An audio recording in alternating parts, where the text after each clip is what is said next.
Assalamualaikum warahmatullahi wabarakatuh. Semangat pagi. Mudah-mudahan semuanya dalam keadaan sehat walafiat selalu, tiada kurang suatu apapun. And welcome back to my channel.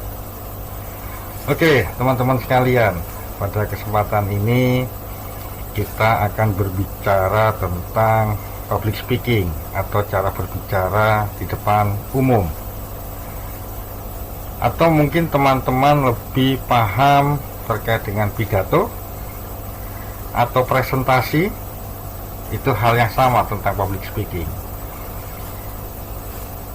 Berbicara di depan umum adalah kegiatan yang umum dilakukan oleh siapapun untuk menyampaikan pesan dan kesan kepada audiensnya. Tapi semua orang memang bisa berbicara, tapi tidak semua orang mampu melakukan dan menyampaikan pesan secara gamblang kepada audiensnya. Oke, nah pada kesempatan ini kita akan belajar bersama-sama. Mudah-mudahan bermanfaat bagi kita semua, bermanfaat bagi teman-teman sekalian terkait dengan public speaking. Oke, sebelum kita melanjutkan kegiatan terkait dengan public speaking, mari kita sama-sama berdoa. Mudah-mudahan apa yang kita pelajari secara bersama-sama ini bermanfaat di kemudian hari, baik buat saya sendiri maupun buat teman-teman di kemudian hari. Berdoa dipersilakan. Berdoa dan teruslah berdoa sampai kapanpun, karena berdoa adalah bagian dari harapan dan permohonan kepada Tuhan Yang Maha Esa. Oke, baik. Ini biografi saya. Nama saya Kresno Aji Setionegoro.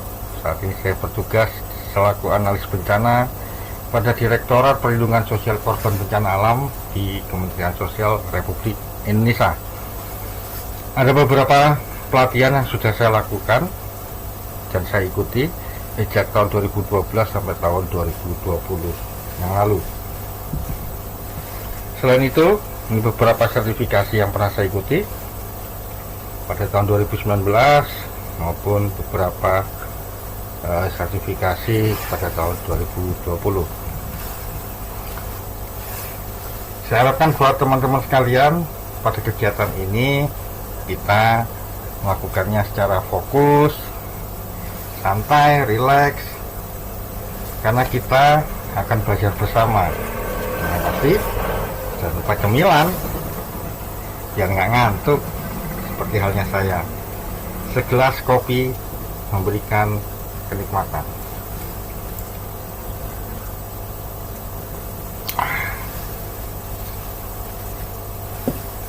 Oke, are you ready?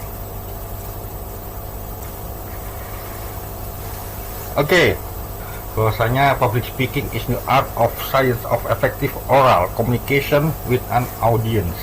Jadi, sini ilmu pengetahuan tentang komunitas secara lisan yang efektif dengan pendengaran. Jadi apa yang disampaikan oleh orang yang menyampaikan informasi itu harus disampaikan dengan lisan yang benar-benar EYD-nya sesuai sehingga tersampaikan kepada audiens melalui pendengarannya secara baik. Selain itu, public speaking is the art of process of making speech in public, atau seni berbicara di hadapan umum. Jadi public speaking itu adalah seni. Jadi teman-teman ketika melakukan kegiatan public speaking itu harus menjiwai bagaimana dan apa yang disampaikan oleh teman-teman kepada audiens atau kepada pendengar di hadapan teman-teman. Jadi teman-teman nggak perlu bingung terkait dengan apa itu public speaking, karena public speaking adalah sebuah seni. Oke, sebelum kita lanjutkan panjang kali lebar kali tinggi sama dengan luas, kita akan berbicara sedikit sejarah tentang public speaking, di mana 2500 tahun yang lalu di Athena, orang berpidato itu untuk berbicara di pengadilan ataupun sebagai kewajiban warga negara berbicara di legislatif atau di DPR. Ini ada beberapa tokoh terkait dengan public speaking yang mengemukakan pendapatnya terkait dengan seni berbicara di depan umum. Ada Socrates, lalu ada Plato, lalu ada Aristoteles, di mana Aristoteles mengajarkan kepada murid-muridnya tentang filsafat retorika. Nah, filsafat retorika itu berbicara tentang seni yang bersifat netral. Karena apa? Fokus pada filsafat retorika ini terkait dengan kebijaksanaan atau wisdom, lalu terkait dengan kemampuan dalam mengolah kata-kata atau eloquence. Jadi berdasarkan filsafat retorika, seni itu adalah netral. Kenapa disebut netral? Karena dia terkait dengan kebijaksanaan ataupun kemampuan dalam mengolah kata-kata. Selanjutnya, unsur pidato itu ada 4, yaitu ethos terkait dengan kredibilitas, logos logika, pathos terkait dengan emosional. Lalu Aristoteles mengatakan terkait dengan kebijaksanaan dan mampu mengolah kata-kata. Nah, untuk mengetahui kesalahan umum atau kesalahan-kesalahan yang umum terjadi pada seorang pembicara, itu ada beberapa hal. Yang pertama adalah pembukaan yang konvensional atau yang monoton. Itu saja, tidak ada kreativitas terkait dengan pembukaan. Lalu isi yang tidak jelas, suatu hal yang akan disampaikan tidak jelas. Nada suara yang monoton, ini yang sering membuat kita sering mengantuk ketika mendengarkan seseorang berbicara. Lalu bahasa tubuh yang pasif, ini orangnya pasti pendiam. Lalu mimik wajah datar. Nah, untung di saat-saat pandemi COVID-19 ini, mimik wajah datar ini tidak terlalu terlihat. Tapi itu menjadikan salah satu unsur kesalahan yang umum dilakukan oleh para pembicara. Selain itu, tidak menggunakan metafora, cerita, ataupun ilustrasi.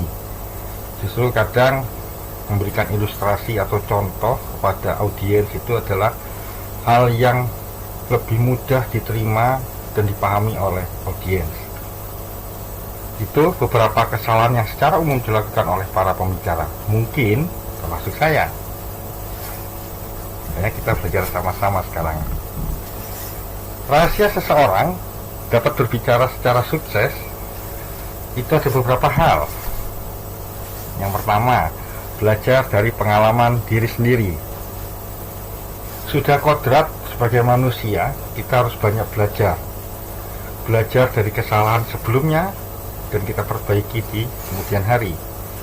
Maka pada teman-teman sekalian, tidak usah ragu, tidak usah khawatir apabila melakukan diskusi atau presentasi ada hal-hal yang salah, bisa diperbaiki dengan belajar dari pengalaman sebelumnya.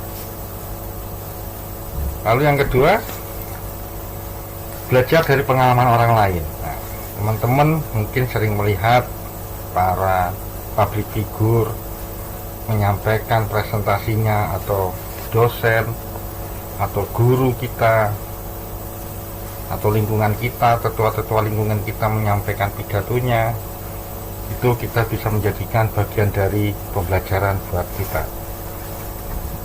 Yang ketiga, berlatih di depan cermin. Ini mungkin hal yang sepele buat teman-teman, tapi ini sangat efektif. Karena apa?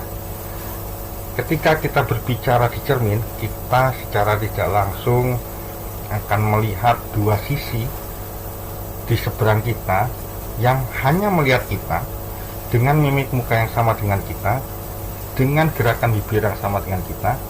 Kadangkala kita secara spontan akan merasa malu ataupun grogi. Dengan seringnya kita belajar dan berlatih di depan cermin, potensi-potensi grogi atau khawatir atau nervous itu akan sedikit berkurang. Lalu yang keempat, kita harus sering aktif berbicara kepada siapapun yang mau mendengar. Mungkin pada saat teman-teman berdiskusi, jangan sungkan, jangan takut untuk menyampaikan pendapat teman-teman kepada forum rapat atau lingkungan teman-teman sekalian. Karena ketika teman-teman mau berdiskusi, di situ akan menambah wawasan teman-teman terkait bagaimana untuk bisa menguasai lingkungan pada saat berdiskusi.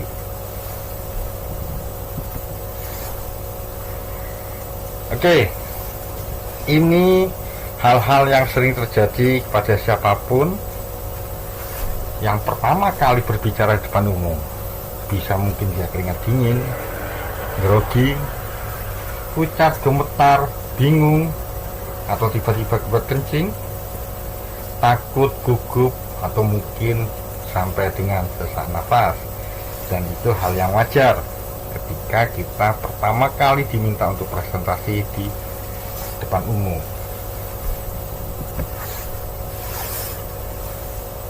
Berdasarkan survei tahun 2006 di Amerika oleh The People Almanac Book of List, berbicara di depan audiensi itu menempati posisi pertama, teman-teman.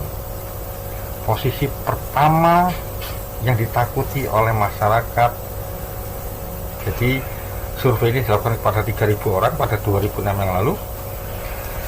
Salah satu ketakutan yang dialami oleh audiens survei itu adalah berbicara di depan umum, atau 21%. Jadi teman-teman nggak perlu khawatir, ya. Kita sama-sama belajar di sini. Nah, sebelum teman-teman melakukan presentasi atau menyampaikan informasi kepada audiens, teman-teman harus bisa menggali informasi siapa pendengar teman-teman, siapa audiensi kita, karena itu menentukan apa yang akan kita sampaikan nanti. Ada beberapa tipe audiens, di mana si anak manis hanya berfokus pada apa yang kita katakan dan hanya menanti jawaban dari kita. Si anak manis juga lebih suka belajar dengan cara mendiskusikan materi daripada mendengarkan. Lalu si anak manis tidak suka menunjukkan kemandirian atau kreativitas. Lalu ada si pembelajar. Ini adalah audiens yang percaya diri dan nyaman dalam mengikuti kegiatan seminar atau pertemuan-pertemuan. Lalu mendengarkan dengan seksama apa yang kita sampaikan. Lalu ketika berdiskusi, dia sangat membantu dalam proses belajar dan sangat mudah berpartisipasi dalam setiap diskusi. Lalu ada si penghibur yang suka melakukan interaksi sosial, sering mengajukan pertanyaan dan komentarnya, suka berdiskusi, dan selalu ingin menjadi pemimpin kelompok.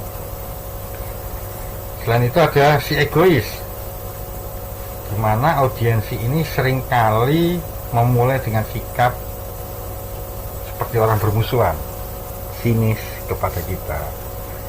Tapi jangan khawatir, si egois adalah orang yang menaruh perhatian lebih dan mendengarkan apa yang kita sampaikan untuk mencari kesempatan yang tepat guna menyampaikan kritik dan saran, atau hanya sekedar menunjukkan keahliannya dia. Jadi selain itu ada si Mr. and Mrs. Cool yang tidak memberikan respon dan atas topik kita, kurangnya percaya diri atas pengetahuan mereka. Ada si netting, lalu ada si ahli yang tersasar. Nah, tipe-tipe audiens ini setidak-tidaknya harus teman-teman ketahui. Hal ini dapat dipelajari dari lingkungan sekitar kita, baik dari teman kita, sahabat kita, mungkin orang tua kita. Ketika kita berbicara kepada mereka, teman-teman bisa menentukan si A adalah Mr. Cool, si C netting, lalu si anak manis, dan seterusnya dan seterusnya. Jadi teman-teman ketika ingin berbicara di depan umum, teman-teman harus setidak-tidaknya minimal harus mengetahui tipikal siapa yang diajak berbicara. Oke, kita lanjut. Nah, setelah teman-teman mengetahui tipe-tipe audiens atau tipe-tipe orang yang akan mendengarkan kita berbicara, teman-teman bisa melakukan teknik atau cara untuk dapat menyenangkan audiens. Ada 3 cara buat menyenangkan pendengar kita. Yang pertama adalah bagaimana teknik gaya belajar kita. Teknik gaya belajar yang disampaikan kita kepada mereka seperti apa. Lalu bumbui dengan humor. Jadi presentasi itu tidak hanya monoton, tapi kita boleh menyisipkan tentang humor-humor atau cerita-cerita pendek kepada audiens kita. Lalu terkait dengan tipe komunikasi otak atau logika, kita boleh menyisipkan pertanyaan-pertanyaan logika atau informasi logika kepada audiens kita. Ini adalah beberapa cara atau beberapa teknik untuk kita dapat menyenangkan audiens. Karena apa? Kita adalah lead, kita adalah penguasa panggung. Penonton atau pendengar itu audiens yang mendengarkan apa yang kita sampaikan, sehingga kita harus melakukan komunikasi 2 arah dengan mereka. Selain itu, kita juga harus tahu terkait dengan teknik menjawab pertanyaan. Ada beberapa teknik terkait dengan menjawab pertanyaan. Ketika kita harus menanggapi secara langsung. Lalu ketika kita akan menjawab pertanyaan, kita harus berhenti berbicara. Karena apa? Mungkin pertanyaan yang disampaikan oleh audiens itu kurang jelas. Nah, kita harus sesegera mungkin untuk berhenti berbicara untuk dapat memperjelas apa yang dimaksud oleh si penanya. Selain itu, kita harus dapat menjelaskan dengan contoh sederhana. Dan apabila teman-teman ketika mendapatkan pertanyaan dan teman-teman belum bisa menjawab, teman-teman bisa beralih kepada pertanyaan lainnya. Ingat, menjawab pertanyaan adalah kewajiban. Tapi apabila teman-teman tidak paham atas pertanyaan atau ragu atas pertanyaan sehingga tidak berani menjawabnya, teman-teman dapat mengambil pertanyaan lainnya. Sebagai informasi buat teman-teman, berbicara di depan umum atau public speaking itu memiliki banyak manfaat. Di antaranya karena public speaking adalah tuntutan hampir semua profesi, baik itu dosen, guru, pendakwah, instruktur, narasumber, penyiar, tenaga penjual, pembawa acara, dan lain-lain. Jadi kita sama-sama belajar terkait dengan public speaking atau berbicara di depan publik, karena ini adalah tuntutan keseharian kita. Selain itu, melalui public speaking kita bisa menyampaikan ide dan pemikiran kepada orang banyak secara efektif. Selain itu, public speaking dapat mendukung kepemimpinan kita, karena secara kodratis setiap manusia itu memiliki jiwa kepemimpinan. Jadi kita sama-sama belajar agar kita dapat menjadi pemimpin yang baik dengan penyampaian informasi secara verbal yang jelas EYD-nya, sehingga orang dapat memahami apa yang kita mau, apa yang kita maksud secara efektif. Selain itu, public speaking memiliki kesempatan yang luas terhadap potensi apapun, karena dengan menguasai public speaking, kita dapat mempromosikan diri bukan dengan siapa yang Anda kenal, tapi siapa yang mengenal Anda yang akan membuat kehidupan Anda berubah. Jadi itu, public speaking adalah kesempatan yang luas sebagai pengembangan diri atas potensi kita, karena bukan siapa yang Anda kenal, tapi siapa yang mengenal Anda yang akan membuat kehidupan kita berubah. Selain itu, kemampuan public speaking menumbuhkan kepercayaan diri, pasti. Karena mungkin teman-teman pernah dengar singkatan SKSD, sok kenal sok dekat. Nah, orang-orang yang menguasai public speaking ini biasanya SKSD, sok kenal sok dekat. Karena apa? Komunikasi verbal ketika dia berkumpul atau dalam suatu forum, dia mudah berinteraksi. Selain itu, dengan kemampuan public speaking yang baik, kita dapat berkontribusi dalam mewujudkan prestasi apapun itu, dalam bidang apapun itu. Selain itu, public speaking sangat mendukung dan mempermudah kita untuk menyampaikan informasi, pesan, materi, pelajaran, serta dakwah dari komunikator pada kita yang menyampaikan kepada komunikan atau audiens, serta lebih efektif dan efisien pastinya. Oke, kita kembali ke masa lalu. Pada abad pertama sebelum Masehi, Marcus Tullius Cicero itu merupakan orang nomor satu dengan pekerjaan sebagai orator, yang bekerja sebagai pengacara, politis, serta seorang filsuf. Dalam perkembangan karirnya, dia mengembangkan apa yang sama-sama kita sebut sebagai 5 hukum retorika. Ini adalah pengembangan yang disampaikan Aristoteles, di mana seni adalah netral, atau the 5 canons of rhetoric, dan sampai dengan saat ini hal tersebut masih berlaku dan masih dipergunakan, termasuk saya. Yang pertama adalah inventio atau penemuan. Pada tahapan ini, pembicara akan menggali topik dan meneliti audiens agar bisa menemukan metode serta gaya bicara yang tepat. Jadi teman-teman tidak usah pusing dengan bagaimana meneliti audiens, mengalir saja. Yang penting adalah teman-teman selaku pembicara dapat mengumpulkan bahan atau materi, lalu merumuskan agar sesuai dengan kebutuhan audiens. Jadi usahakan apa yang teman-teman sampaikan itu sesuai dengan tema yang diinginkan oleh audiens. Lalu dispositio atau penyusunan.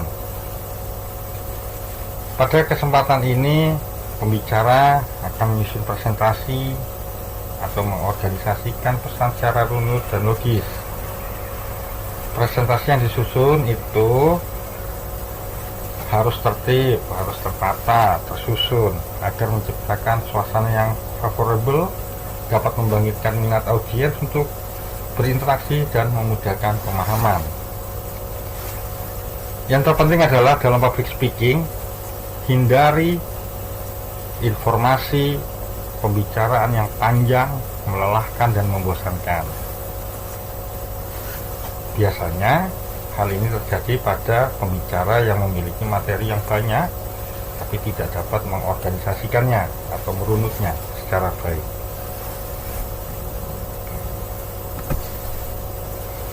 Lalu yang ketiga, elocutio atau pemilihan gaya. Tahapan ini pembicara harus dapat mengemas tata kata, tata bahasa sebagai bentuk kalimat pesan yang akan disampaikan kepada audiens secara tepat, benar, dan dapat diterima. Jadi pilih kata-kata yang jelas dan langsung mudah dipahami oleh audiens. Lalu yang keempat terkait dengan memoria atau memori. Tahapan ini menuntut seorang pembicara harus mengingat apa yang disampaikan dan mengatur bahan-bahan pembicaraannya. Kadangkala ketika teman-teman belajar di depan cermin secara berulang-ulang, itu dapat membantu daya ingat teman-teman ketika berbicara di depan audiensinya teman-teman. Lalu yang kelima, pronunciatio, terkait dengan apa yang disampaikan. Tahapan ini terkait dengan penyampaian verbal kepada audiens, apa yang disampaikan oleh pembicara kepada audiens, seperti yang saya lakukan saat ini. Saya menyampaikan apa yang harus saya sampaikan kepada teman-teman melalui media presentasi yang saat ini sedang berlangsung. Baik, kalau tadi kita berbicara tentang 5 hukum retorika, sekarang kita akan berbicara tentang metode retorika. Mungkin ini terlihat panjang apa yang saya sampaikan, tapi inilah yang harus saya sampaikan ke teman-teman sekalian. Biar teman-teman nggak pusing, nggak boring, sambil dicemil jajannya dan kopinya.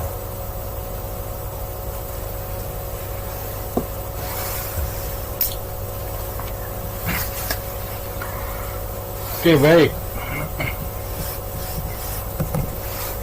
Metode retorika itu yang pertama adalah exordium atau pendahuluan, di mana di dalam exordium ini atau pendahuluan ini kita boleh mengemukakan kutipan, baik itu kutipan yang ada dalam ayat kitab suci, pendapat para ahli, atau lainnya.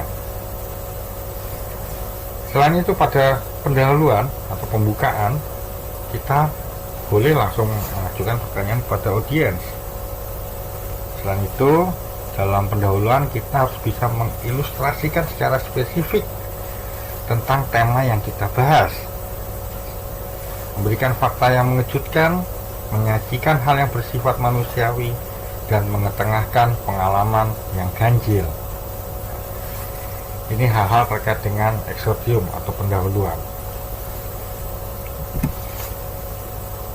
Beberapa hal yang perlu dihindari dalam retorika antara lain adalah ini yang sering terjadi oleh para pembicara, sangat-sangat sering terjadi, permintaan maaf. Kita tidak perlu meminta maaf karena alasan kurang persiapan, tidak menguasai materi, ataupun tidak berpengalaman dalam melakukan presentasi, atau alasan lainnya. Karena apa? Ketika seorang pembicara ditunjuk untuk berbicara di depan audiens, maka audiens akan secara natural akan berpikir bahwa kita mampu untuk menyampaikan pesan secara jelas kepada audiens. Jadi jangan menutupi kekurangan kita dengan meminta maaf ketika berbicara public speaking. Selain itu, yang perlu dihindari adalah kita tidak perlu memberikan lelucon yang berlebihan. Karena apa? Ketika kita memberikan lelucon yang berlebihan, dikhawatirkan apa yang kita sampaikan atau pesan yang kita sampaikan tidak akan sampai kepada audiens tersebut. Lalu yang kedua, protesis, latar belakang. Latar belakang ini menyampaikan hakikat pokok persoalan secara faktual atau berkaitan dengan nilai serta fungsinya dalam kehidupan. Jadi latar belakang kita berbicara tentang apa yang sedang kita bahas secara faktual, serta memberikan contoh yang berkaitan dengan nilai serta fungsi dalam kehidupan yang berkaitan langsung dengan tema yang kita bahas. Lalu argumenta terkait dengan isi presentasi dalam public speaking itu memberikan ulasan tentang topik yang disajikan secara teoritis, kemudian penyampaian kekuatan posisinya. Jadi ketika kita sebagai pembicara kita harus dapat mengulas secara detail topik atau tema yang kita sajikan dan disampaikan sedemikian rupa, sedemikian jelasnya kepada audiens. Dan tak kalah penting yaitu kesimpulan atau konklusio. Pada saat menarik kesimpulan, pembicara akan dihadapkan pada tantangan-tantangan utama. Yang pertama, mengatasi rasa takut. Takut untuk membuat kesimpulan. Tantangan yang kedua, membuat audiens antusias dan tertarik dengan topik yang Anda bahas. Ini adalah tantangan. Membuat audiens mengingat apa yang Anda sampaikan dan membuat audiens melakukan apa yang Anda sampaikan. Ini dalam retorika berada pada posisi kesimpulan. Dan dalam kesimpulan atau konklusio itu memiliki 4 tantangan yang utama atau tantangan-tantangan yang sering terjadi pada diri kita selaku pembicara. Oke, notes buat teman-teman sekalian. Selama masih ada tekad yang terpelihara dalam semangat, maka tidak ada kata terlambat untuk memulai hal yang baru. Jadi tenang saja buat teman-teman, kita semua belajar. Dalam proses belajar kita harus semangat dan jangan katakan kata terlambat. Karena apa? Ketika kita memiliki semangat untuk belajar, kita akan memulai hal-hal yang baru dalam kehidupan kita. Baik teman-teman, sebelum kita melanjutkan, kita akan melihat secara bersama-sama video yang akan saya tampilkan. Mudah-mudahan bisa memberikan wawasan baru dalam memahami slide-slide sebelumnya. Mari kita saksikan bersama videonya. Mungkin sebagian dari kalian ketika berbicara di depan umum sering merasakan takut, tidak percaya diri, dan juga gemetar. Kadang, meskipun sudah menyiapkan materi dari beberapa minggu sebelumnya, akhirnya tidak ada satu kata pun yang terlintas di otak kalian. Parahnya lagi, kalian sampai berkeringat dingin dan ingin segera keluar dari tempat itu. Tenang, hal itu dirasakan oleh hampir semua orang yang berbicara di depan umum. Namun bedanya adalah para ahli dapat menyembunyikannya sehingga orang lain tidak mengetahui ketakutan mereka. Hari ini kita akan belajar tentang bagaimana cara menguasai teknik public speaking atau berbicara di depan umum. Sebelum membahas lebih lanjut tentang bagaimana meningkatkan teknik public speaking, ada beberapa kesalahan yang biasa dilakukan oleh public speaker.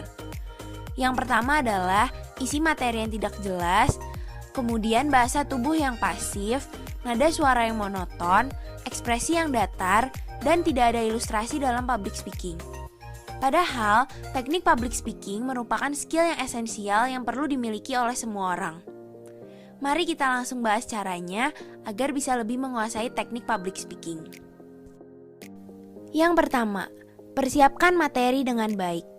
Komponen yang terpenting ketika ingin berbicara di depan umum adalah hal yang ingin kalian sampaikan kepada audiens.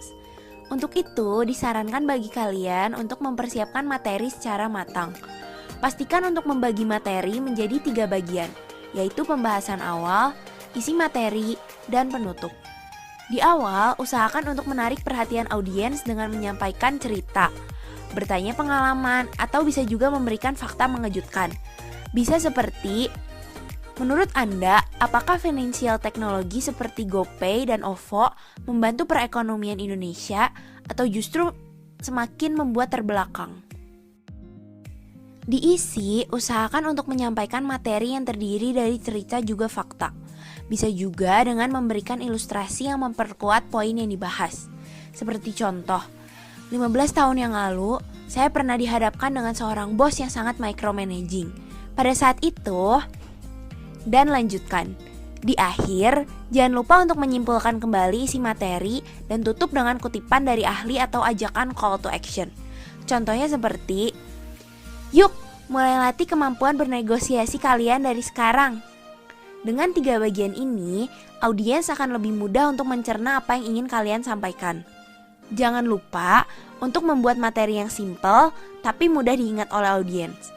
Apabila menggunakan bantuan PowerPoint, jangan menggunakan template yang memusingkan audiens. Gunakan warna yang wajar dan usahakan lebih banyak gambar dibanding tulisan. Yang kedua, persiapkan diri. Hal yang tidak kalah penting dari isi materi adalah kalian. Kalian harus mengetahui identitas diri kalian dan kenapa kalian pantas untuk menyampaikan materi di depan orang banyak. Jangan lupa untuk mempersiapkan diri dengan banyak latihan, karena tidak ada hal yang instan dalam public speaking. Karena semakin banyak jam terbang kalian, pastinya kalian akan lebih jago di depan panggung. Selain itu, kalian juga dapat melakukan riset terlebih dahulu tentang tempat di mana kalian akan berbicara, agar kalian mengetahui kira-kira tempatnya sebesar apa, berapa audiens yang datang, dan bagaimana menguasai tata letak panggungnya. Satu tips terakhir, jangan lupa untuk memperkenalkan identitas diri kalian kepada audiens, agar audiens mengetahui siapa kalian dan mengapa kalian pantas berbicara di depan. Misalnya, perkenalkan, nama saya Michael. Sekarang saya menjabat menjadi content manager di perusahaan X. Sebelumnya, saya pernah menjadi brand associate dari perusahaan Y.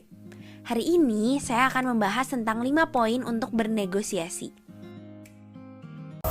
Nah, itu dia tadi cuplikan video terkait dengan public speaking. Mudah-mudahan bisa memberikan pemahaman yang baik atas apa yang saya sampaikan pada slide paparan sebelumnya.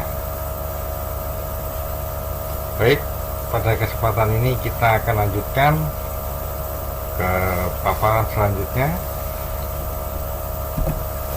Jadi, menurut Bernice McCarthy, ada 4 kategori dalam menyajikan informasi berdasar gaya belajar audiens. Pertama, why? Alasan mengapa mereka mempelajari apa yang mereka pelajari. What? Menginginkan fakta seputar pelajaran yang mereka pelajari. How? Mengalami sendiri dan bisa merasa bagaimana hal itu bekerja. Dan what if? Bertanya mengenai konsekuensi ke depan dari apa yang mereka pelajari. Jadi ini adalah 4 kategori yang disampaikan oleh Bernice McCarthy dalam menyajikan informasi berdasarkan gaya belajar audiens. Baik teman-teman, dalam setiap paparan atau dalam setiap public speaking itu ada 10 teknik dalam melakukan pembukaan. Pertama, visual impact, langsung berhadapan secara visual, kelihatan fisiknya. Lalu yang kedua, powerful question.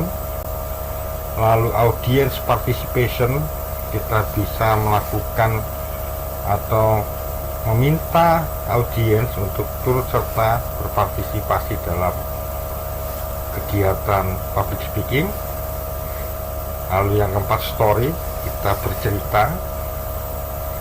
4 statement, jadi kita bisa memberikan setidaknya ada 4 statement, baik itu kutipan-kutipan, baik itu dari ayat suci, lalu kutipan-kutipan dari public figure lainnya, menyampaikan pembukaan dengan memberikan pujian kepada audiens, lalu menyampaikan fakta-fakta mengejutkan, lalu yang ke-8 menyampaikan kutipan, lalu kita menyampaikan humor, bercerita tentang cerita humoris, atau kita mengajak audiens untuk menjawab pertanyaan dari orang-orang ternama. Itu 10 teknik pembukaan yang powerful, atau 10 teknik bagaimana kita bisa mencari atau mendapatkan perhatian dari audiens. Baik, dalam public speaking itu ada 3 kekuatan. Yang pertama adalah verbal, yang kedua adalah vokal, yang ketiga adalah visual. Dalam berproses dari awal sampai akhir, dari pembukaan sampai kesimpulan, yang paling mendominasi adalah visual. Karena apa? Audiens akan melihat kita secara visual, mimik wajah kita, gaya tubuh kita, lalu vokal kita yang kedua, apakah artikulasinya jelas, EYD-nya jelas, lalu secara verbal terkait dengan kecepatan dan ketepatan pemilihan kata. Selain pembukaan, ada cara dalam memberikan kesimpulan pada saat melakukan penutupan public speaking. Yang pertama, ikrar atau janji, lalu ajakan, cerita, lagu atau menyanyi bersama, memberikan pantun kepada audiens, dan juga memberikan kutipan.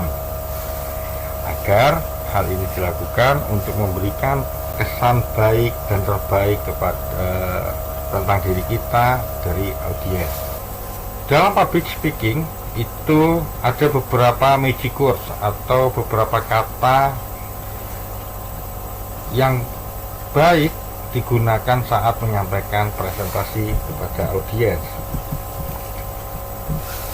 Di antaranya dengan mudah, secara alami, tak terbatas, sadar, menyadari, mengalami, memperluas, melampaui, atau kata-kata sebelum, sesudah, sekarang, karena saya menghargai dan saya menghormati dan saya menyetujui.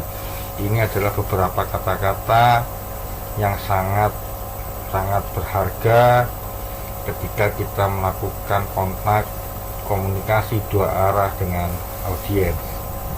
Seperti yang saya sampaikan tadi, selain magic word atau kata-kata yang baik dipergunakan untuk disampaikan dalam presentasi kita, ada kata-kata word to avoid atau kata-kata yang sebaiknya kita hindari dalam menyampaikan presentasi kepada audiens. Di antaranya tidak bisa jadi, harus, tapi, mencoba, jika, mungkin, akan, saya mengerti. Ini adalah kata-kata yang sebaiknya kita hindari ketika kita berinteraksi dengan audiens kita. Selain itu, usahakan kita menghindari bahasa-bahasa yang kurang bergairah atau kalimat-kalimat yang membosankan.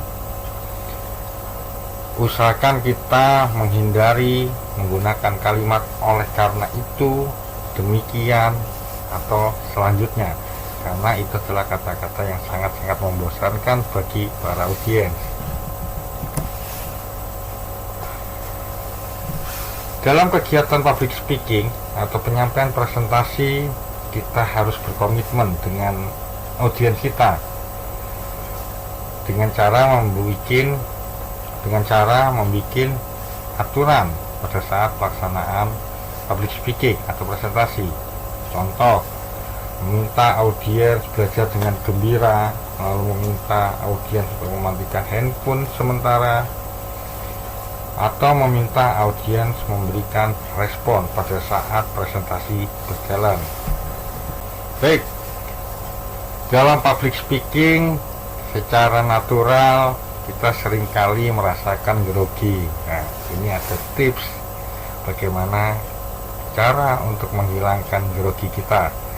Yang pertama, dalam public speaking biasanya kita akan melakukan gerakan-gerakan yang tanpa makna untuk menghilangkan grogi.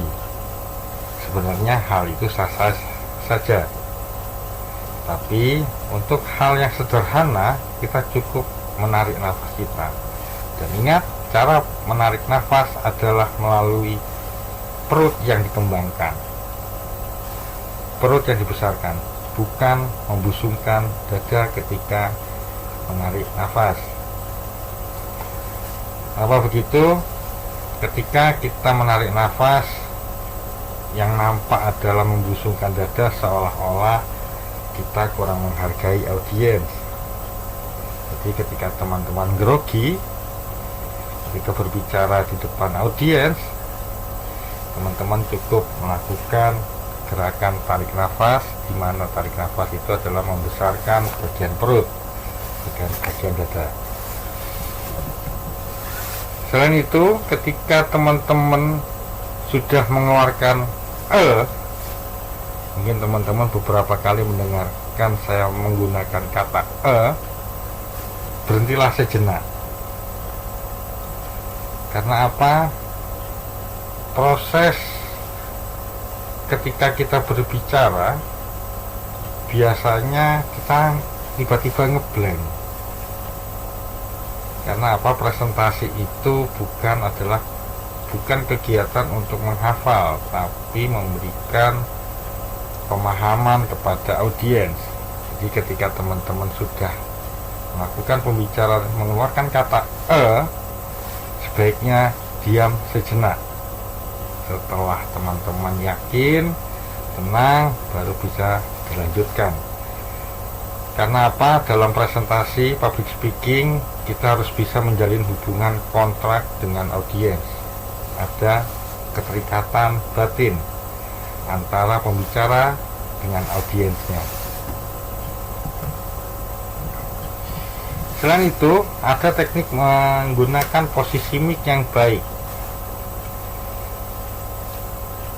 Cara memegang mic itu yang dipegang harus menggunakan tangan kiri, karena tangan kanannya akan berusaha melakukan interaksi atas apa yang kita sampaikan kepada audiens. Sebagai contoh, mic kita juga harus memiliki jarak yang tidak terlalu dekat, juga tidak terlalu jauh. Yang penting ketika kita menggunakan mic, artikulasi suara kita dapat terdengar secara jelas. Dan posisi mic ada di tangan sebelah kiri, bukan di sebelah kanan, karena tangan kanan dipergunakan untuk melakukan interaksi dengan audiens. Selain itu, ketika kita melakukan presentasi, kita juga harus dapat memikirkan bagaimana cara kita menarik perhatian audiens kita. Apabila kita menggunakan slide paparan, kita harus mendesainnya secara menarik dan bagus. Selain itu, jika dimungkinkan di dalam slide ada instrumen gerakan-gerakan atau gambar bergerak. Lalu juga tambahkan musik-musik yang menarik para audiens. Baik, tadi kita sudah berbicara tentang bagaimana teknik menggunakan mic yang baik dan benar. Sekarang kita akan berbicara tentang basic position, bahasa tubuh. Ketika kita memberikan presentasi kepada audiens, berpola tubuh seperti ini atau bahasa tubuh seperti ini sangatlah tidak direkomendasikan. Karena apa? Posisi ini membuat kita seperti seolah-olah menjadi orang yang aneh di hadapan audiens. Walaupun posisi ini posisi yang kadangkala di luar sadar, tiba-tiba kita membentangkan tangan kita di belakang tubuh kita. Lalu yang kedua, bahasa tubuh seperti ini juga tidak direkomendasikan. Karena apa? Posisinya seperti orang gugup, seperti pemain bola yang menunggu tendangan bebas. Ini adalah bentuk bahasa tubuh yang menunjukkan bahwasanya kita sebagai pembicara sedang grogi. Jadi dengan posisi ini sebaiknya dihindari. Kadangkala kita juga pernah melihat pembicara itu untuk menutupi groginya, kedua tangannya atau salah satu tangannya dimasukkan ke dalam saku, lalu memain-mainkan apapun yang ada di dalam saku. Hal ini tidak direkomendasikan karena apa? Mungkin ketika tangannya memainkan sesuatu di dalam kantong celana itu bisa menimbulkan suara-suara yang mengganggu konsentrasi audiens, sadar ataupun tidak sadar. Di posisi ini juga tidak direkomendasikan. Apalagi ini, posisi ini seolah-olah kita agresif, defend, dan seolah-olah kita seperti halnya bos atau penguasa yang agresif dan defense. Posisi ini posisi yang tidak direkomendasikan karena apa? Ketika kita berbicara, presentasi, ketika kita sebagai public speaking itu kita harus melakukan interaksi dua arah, bukan membatasi diri dengan cara bahasa tubuh seperti meletakkan tangan atau melipat tangan seperti ini. Jadi ini adalah posisi bahasa tubuh yang tidak direkomendasikan. Selain itu, basic posisi seperti ini apa ya? Kalau bahasa Jawanya malangkeri. Malangkeri itu memposisikan kedua tangan ada di pinggang, seolah-olah saya bosnya. Itu juga tidak direkomendasikan karena antara pembicara maupun audiens itu posisinya adalah sama. Pembicara sebagai lead dan pendengar adalah audiens, posisinya sama dan harus ada interaksi dari dua arah. Kalau posisi seperti ini kadang audiens jadi males untuk menyampaikan kritik ataupun saran atau pertanyaan-pertanyaan karena kita sudah memposisikan diri sebagai bos. Nah, posisi ini juga tidak direkomendasikan ketika kita melakukan kegiatan public speaking.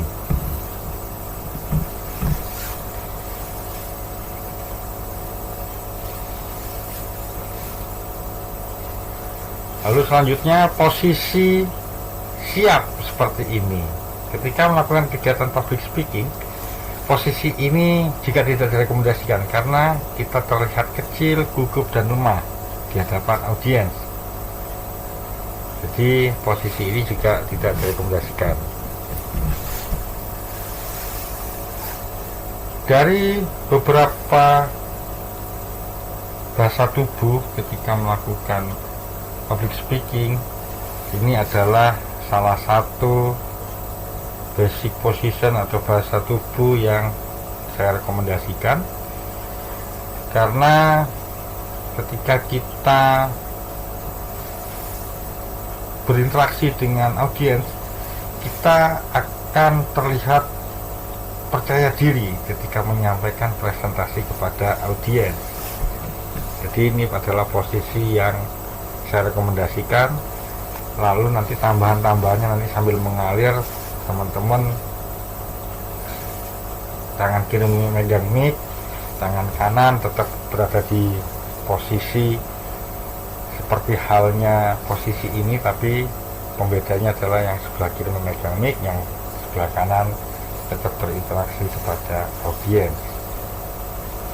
Baik teman-teman, itu beberapa presentasi terkait dengan public speaking, kemudian bermanfaat dalam kehidupan keseharian teman-teman dalam melakukan kegiatan sosialisasi, berinteraksi dengan audiens. Mudah-mudahan ke depan kita dapat sharing secara langsung, kita langsung dapat berinteraksi secara langsung dalam menerapkan public speaking ini. Sebelum saya mengakhiri presentasi terkait dengan public speaking, saya akan melanjutkan sedikit video lanjutan dari video sebelumnya. Mudah-mudahan bermanfaat buat teman-teman sekalian sehingga teman-teman dapat lebih memahami bagaimana teknik melakukan public speaking. Mari kita saksikan. 3. Latih bahasa tubuh. Bahasa tubuh kalian adalah hal yang esensial untuk menentukan fokus audiens. Bahasa tubuh yang baik pastinya akan lebih menarik minat audiens kepada kalian. Perhatikan ekspresi ketika berbicara. Seperti contoh ketika menceritakan hal yang sedih, berikan ekspresi muka yang sedih. Dan apabila sedang bercerita tentang cerita yang bahagia, perlihatkan ekspresi kalian yang ikut bahagia. Kemudian, gestur tangan. Gunakanlah gestur yang variatif dan juga tidak monoton. Dan apabila ada yang bisa dihitung menggunakan tangan kalian, gunakan gestur tersebut. Bisa juga gestur menunjuk PowerPoint pada hal-hal yang maknanya ingin kalian tekankan. Untuk mata, usahakan untuk melakukan eye contact ke seluruh audiens. Tapi apabila kalian masih takut atau tidak terbiasa, coba tataplah dahi mereka. Usahakan untuk melakukan eye contact yang adil ke seluruh audiens yang berada di kiri, tengah, dan juga kanan kalian. Hal yang terakhir adalah volume suara. Pastikan volume suara kalian dapat terdengar oleh seluruh audiens dari depan hingga belakang. Mainkan juga intonasi agar audiens kalian tidak mengantuk. Contohnya adalah, tahukah Anda, di balik setiap public speaker yang sukses, mereka mengalami ketakutan yang sama dengan kalian. Jangan lupa untuk berbicara secara jelas dan juga lugas. Yang keempat, interaksi dengan penonton. Hal yang kadang dilupakan ketika berbicara di depan orang banyak adalah interaksi dengan penonton. Apabila kita tidak berinteraksi dengan mereka, mereka cenderung mengabaikan dan tidak memerhatikan yang bicara di depan. Usahakan untuk selalu melibatkan penonton dengan cara memberikan pertanyaan atau memberikan kesempatan bagi yang mau sharing pengalaman. Bisa juga dengan melakukan ice breaking. Contohnya, coba tuliskan 3 hal penting yang kalian ingat tentang pengalaman negosiasi kalian. Lalu, sharing dengan audiens di sebelah Anda. Atau bisa juga, apakah ada yang mau cerita pengalaman ketika bernegosiasi? Namun, yang perlu digarisbawahi adalah jangan sampai penonton mendominasi kalian yang ada di depan, karena fokus acara adalah milik kalian sebagai public speaker. Yang kelima, berikan yang terbaik. Apabila sudah melakukan 4 tips sebelumnya, jangan lupa untuk selalu memberikan yang terbaik ketika berada di depan. Usahakan untuk beradaptasi dengan setiap situasi di tempat acara, maupun baik atau buruk. Berikan juga energi kamu yang all out, karena energi positif dapat menular kepada orang lain. Jangan lupa untuk berpenampilan yang ekstra, karena kamu adalah center of attention. Diingatkan juga untuk menutup materi dengan penutup yang dapat diingat oleh penonton, agar materi yang kalian sampaikan tidak sia-sia. Selalu jadi diri kalian sendiri dengan kepribadian unik yang kalian miliki. Dan ingat, apabila kalian belum berhasil di percobaan pertama, jangan menyerah. Sama seperti tokoh-tokoh hebat lainnya, tidak ada yang langsung berhasil. Untuk mengingatkan kalian kembali, ada 5 cara untuk menguasai public speaking atau berbicara di depan umum. Yang pertama, persiapkan materi dengan baik. Persiapkan materi secara matang, bagi ke dalam 3 bagian, yaitu pembahasan awal, isi, dan penutup. Buatlah materi yang simple tapi selalu diingat oleh audiens. Yang kedua, persiapkan diri. Jangan lupa untuk banyak latihan dan kenali diri kalian. Cari tahu siapa diri kalian dan jangan lupa untuk sampaikan kepada audiens mengapa kalian pantas berbicara di depan mereka. Yang ketiga, latih bahasa tubuh. Perhatikan ekspresi, gestur tangan, eye contact, volume suara, dan juga intonasi. Bahasa tubuh merupakan hal yang esensial untuk menarik minat para audiens. Yang keempat, interaksi dengan penonton. Jangan lupa untuk melakukan interaksi dengan penonton yang ditujukan agar mereka dapat berfokus pada kalian. Hal ini dapat dilakukan dengan memberikan pertanyaan, melakukan ice breaking, atau sharing pengalaman dari audiens. Yang terakhir, berikan yang terbaik. Jangan lupa untuk selalu berikan semangat terbaik kalian ketika mau berbicara di depan umum. Berikan energi positif kepada seluruh audiens, karena energi positif dapat menular kepada orang lain. Jadilah diri kalian sendiri. Jangan berusaha menjadi seperti orang lain yang tidak mencerminkan diri kalian. Mulailah dari latihan di kaca, kemudian minta feedback dari orang-orang terdekat, lalu coba berbicara di depan orang banyak yang tidak dikenal. Baik teman-teman sekalian, itu tadi cuplikan video lanjutan dari video sebelumnya. Mudah-mudahan dapat memberikan gambaran yang lebih baik pada teman-teman dalam memahami public speaking. Sebelum saya mengakhiri, ada sedikit kutipan tentang drama kehidupan. Satu-satunya sutradara dan penonton adalah Allah Subhanahu wa Ta'ala, Tuhan yang Maha Esa. Semua manusia adalah pemain. Peran antagonis atau protagonis, it's your choice. Terima kasih pada teman-teman sekalian. Mudah-mudahan dalam kesempatan ini ilmu yang saya sampaikan tentang public speaking dapat bermanfaat, dapat diimplementasikan, dapat dikembangkan. Mudah-mudahan apa yang kita pelajari pada kesempatan ini dapat disebarluaskan kepada teman-teman yang lain. Tetap dukung channel saya, jangan lupa subscribe, like, and share pada teman-teman agar ilmu yang bermanfaat tetap dapat dimanfaatkan secara baik. Karena hidup adalah sebuah perjuangan, maka perjuangkanlah hidup. Salam Surabaya Metal.